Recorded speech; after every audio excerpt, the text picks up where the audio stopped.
It is Two Dudes with Attitudes, a wrestling podcast with Ryan Enjoys Wrestling and MWO. And this is a special edition for us, Ryan, the first ever episode dedicated to TNA, where we're going to talk about the debut episode of TNA on AMC. Ryan, I know we got a lot to talk about in a short little 2-hour episode. Are you ready for it? Do you have your positivity flowing inside of your body for this episode for poor old TNA? I hope so, because man, are they going to need it? Because it was kind of a rough start for them.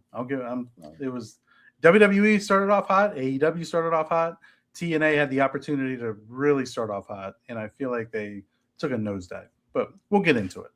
We're going to get into it, and just like me in bed, this episode is going to be quick. So be ready. Let's go. Hit the music. Two dudes with attitudes. Let's go. It's the two dudes and the attitudes. Ruthless, aggressively speaking. So let's do this. We're Ryan and Denton. They here to get your attention. The 5-star broadcast shit. Start to the ending. Whether it's the E or it's all E. The two dudes with the attitudes that bring the heat. Get the point. Yeah, it's on. Time to lock in. Listen to the podcast where they get it poppin'.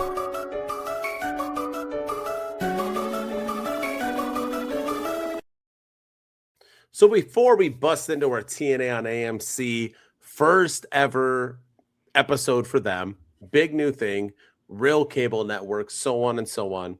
I just want to throw out there that I watch TNA rarely, right? I watch it when I can fit it in. I record it every week and I watch it whenever I could tune into it. So I'm not the most familiar with it. I don't watch it on a weekly basis because we watch how many hours? 18 hours, I think, total of pro wrestling between WWE and but I think now, although after this episode, I don't know, but we're thinking about adding a third episode weekly, which we want to do and talk about TNA and their Thursday night, Impact episode, or what? Isn't it Thursday night Impact? It's still called Impact, right? Yeah. So we're going to do that. Yeah. But what we're going to do is talk about it. Ryan, I'll let you start. And then also, like I said, this is a quick episode. We just want to break it down, let you guys know that we tuned in, and we're going to give kind of our highs and lows in a sense of what we think about this episode. That the internet is pretty much, even AEW hardcore fans, WWE hardcore fans are finally coming together to shit on this episode, I believe. That's what I see. So what say you? Go ahead, Ryan. I think for the first time in a long time, AEW fans the hardcores can sleep calmly at night, knowing that their precious AEW remains the number 2 wrestling company in the world. Because I think people were worried. I think people were like, what if TNA comes out of the gate strong and like they have a great crowd, they have a great show? Are they going to quickly overtake AEW? And I think the answer to that right now is a unanimous no. But those things, I know neither one of us watch TNA regularly, but we're going to start, like you said, but we've watched TNA before. And I think they've had some really underrated moments. Like Aces and Eights is one of the best stories that they've ever done. I loved the main event Mafia group in there with Sting and Kurt Angle. Like they've had some fantastic stuff throughout the years. AJ Styles without AJ Styles, Samoa Joe, TNA, X Division, Samoa Joe. Come on now. And even recently, I mean, Joe Hendry, Moose. I mean, we have big stars, in AEW or TNA. Sorry. Yeah. Yeah. So, but I wish that TNA would have focused on those stars for this episode. Instead, they open up with AJ Styles, a guy who doesn't work at TNA anymore. He's currently with the WWE. He just got pinned on Monday Night Raw in Europe, and they flew him across the world to come out, open TNA Wrestling, and say, this is the house that AJ Styles built. Welcome to TNA. And that's it. That's all he said. And that we're going to get, he also said, I'm going to keep this short because we got some wrestling to do. And then they had 3 matches on the show. It was just like, what's going on here? and his graphic showed up on the screen for like 45 seconds before any music hit. It was kind of awkward. It was just like the whole entire night felt like segments felt like they ended a little too early. There was a lot of bad pacing. Like they would cut to the camera, they would cut to the crowd while we were still waiting for things. They came in like the middle of Elias. They didn't even play his guitar rip. They just did Who Wants to Walk with Elijah before they even like it was just all of it was just it was all a hot mess to start this first episode off. Like I said, with this episode of TNA, they should have tried to buy into the AEW vibe, right? That's what they should have done. They should have just went and had matches, put out 8 bangers, ended with Santana beating, Kazarian, and then moved on with their lives. Instead, they went the WWE route and felt that 24 years of existence was important enough, right? Because that's more. I mean, yeah. AEW brags all the time how they've been around longer than WCW, or not longer than WCW, but longer than Nitro and so on. But they ain't been around longer than TNA. But the reason why is because TNA has been on YouTube and so on for their entire time, right? They haven't really been on, what were they on, Spike TV back in the days? Spike TV no one cares, and Destination right? America. Yeah, Nashville and this and that. No one gives it. It was all the same network anyway. No one gives a shit, right? So they tried to make it like they were a WWE tribute show. Like this was like a coming out party. So they brought back old timers like Dixie Carter and Bully Ray, who both got booed out of the building. They had a celebrity row, Ryan. You know who was in the celebrity row? TNA wrestlers and Wheezy.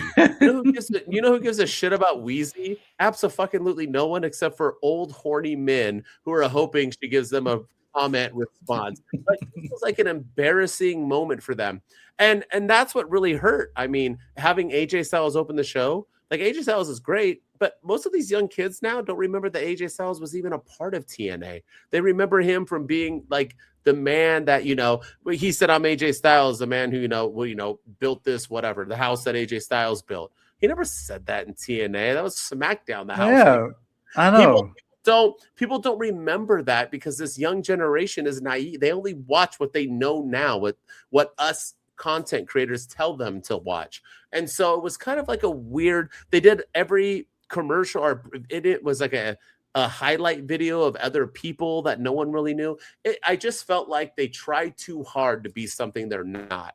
They should have just been, look, we put out good wrestling matches, which they do, and we tell good stories. So let's run with that. Instead, they had 3 matches and tried to make it like it was everybody was going to care that they were going on the show. Another thing on AMC, another thing was that the footage still looked awful. The production, they didn't improve anywhere from where they were before on a TV network that I'm surprised they even had with DirecTV to AMC. They had their commercials were cut. They didn't even show the World Championship match introductions. They kept cutting out in the middle of promos. It was really, really bad production. And then the huge surprise was that we got Sonya Deville and Elena Black back. Like, I love Elena Black. I would date her. She's hot. She's smoking. She's probably slept with CM Punk. But the thing is, no one cared. She was a failed NXT star. NXT, not WWE. NXT star. And now she's supposed to be like this big deal of what? And Sonya Deville, I love her, hottest lesbian alive. But what are we doing here? Like, she's not that big of a star either. The crowd didn't care. And is it just me, Ryan? Or did they have a crowd full of people that had never seen TNA before? I felt like they booed everything. They booed current TNA stars. They booed Dixie Carter. They booed Bully Ray. They were just booing everyone. It was just a really weird show. And then to top it off, you had a main event, which is leading to a rematch 2 days later.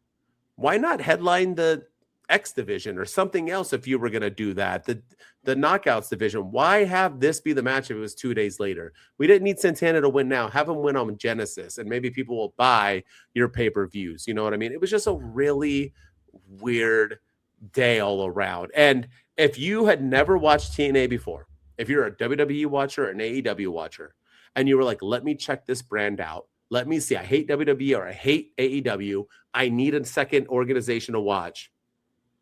That did not happen. Yeah, I'm just saying it now. What did they do to get you to tune in next week? Yeah. Nothing. And the other thing too that you kind of touched on it with the production and everything, the casual fan, but also this was their debut episode on AMC, but it was also a go home show for a PLE. So you're building for a PLE that's in 2 days on Saturday at Genesis, but you want these people. But the show has been on TNA Plus, an app that you have to pay for the last like 6 years. So to those people that are tuning in for the first time, what interest do they have in Genesis on Saturday? Because they don't know any of the buildup that you've been watching, that you've been doing. They don't know any of the stories that's been going on. It was just like all of it was just not good at all. And I do wish that they would have focused more on some of the current TNA stars, because Moose is one of the hottest things going in TNA right now, and they brought him out just to stand there. He didn't even talk.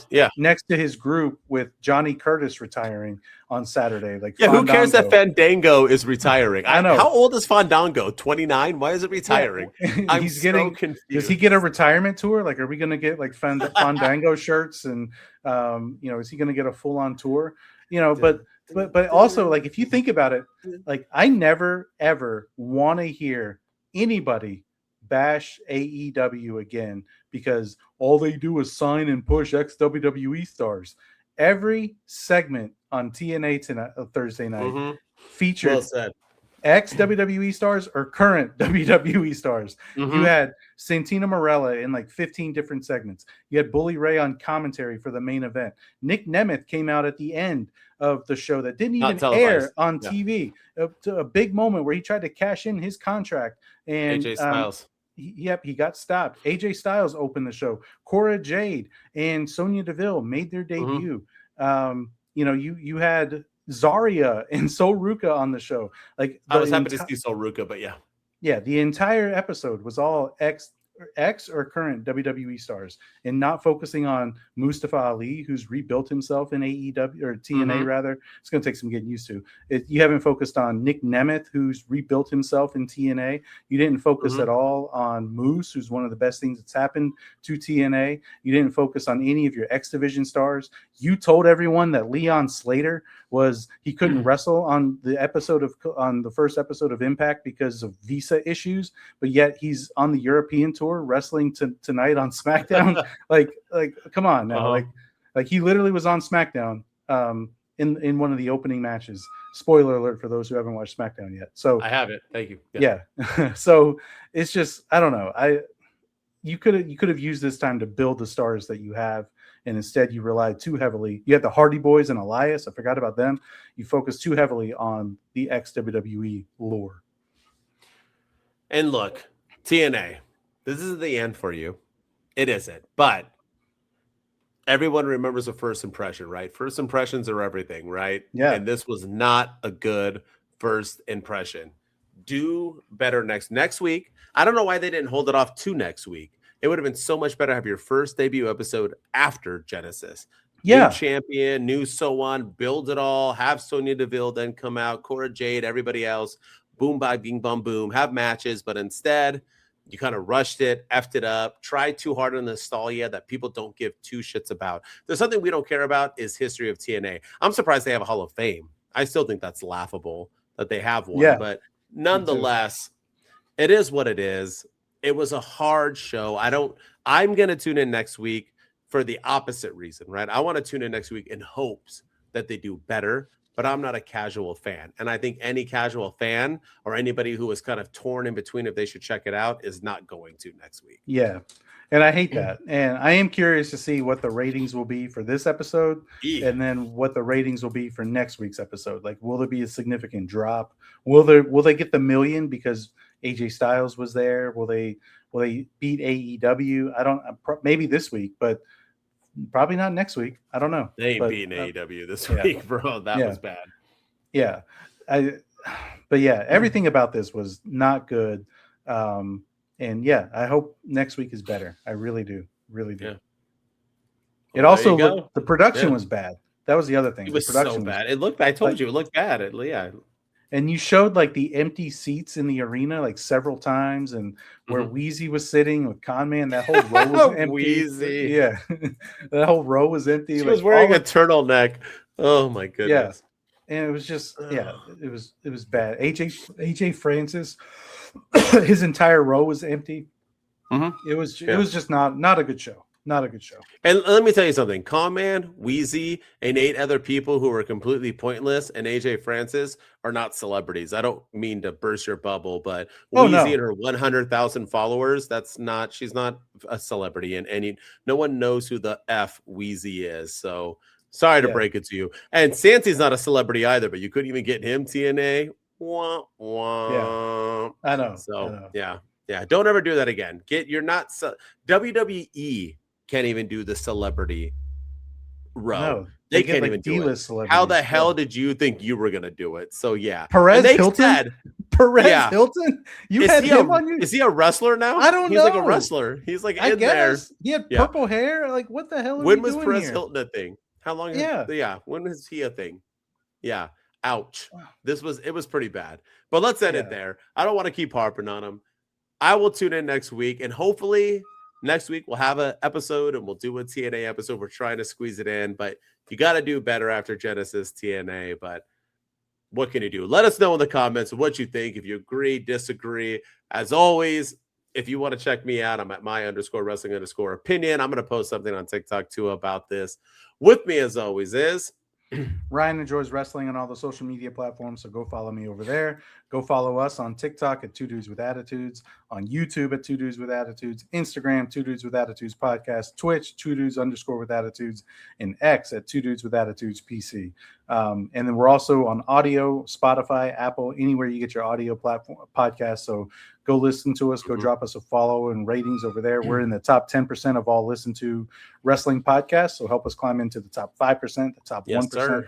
And the way to do that is by dropping comments, subscribing, following, leaving us 5-star ratings and reviews, and telling everyone about how great we are, because we've made a goal we did New Year's resolutions for WWE and AEW, but our podcast New Year's resolution is to blow this thing up and get this thing going, because 2026 is going to be our years. It's going to be the year of the dudes, that's for sure. We're going to be invited to next year's TNA Celebrity Row. That's our goal going forward. Can't wait to hold up a flag next to Turtleneck Wheezy. I'm so excited. 2 Dudes Wolfpack. We out. 2 dudes with attitudes. Let's go. It's the 2 dudes and the attitudes. Ruthless, aggressively speaking. So let's do this. We're Ryan and Denton. They here to get your attention. The 5-star broadcast shit. Start to the ending. Whether it's the E or it's all elite. The 2 dudes with the attitudes to bring the heat. Get the point. Yeah, it's on time to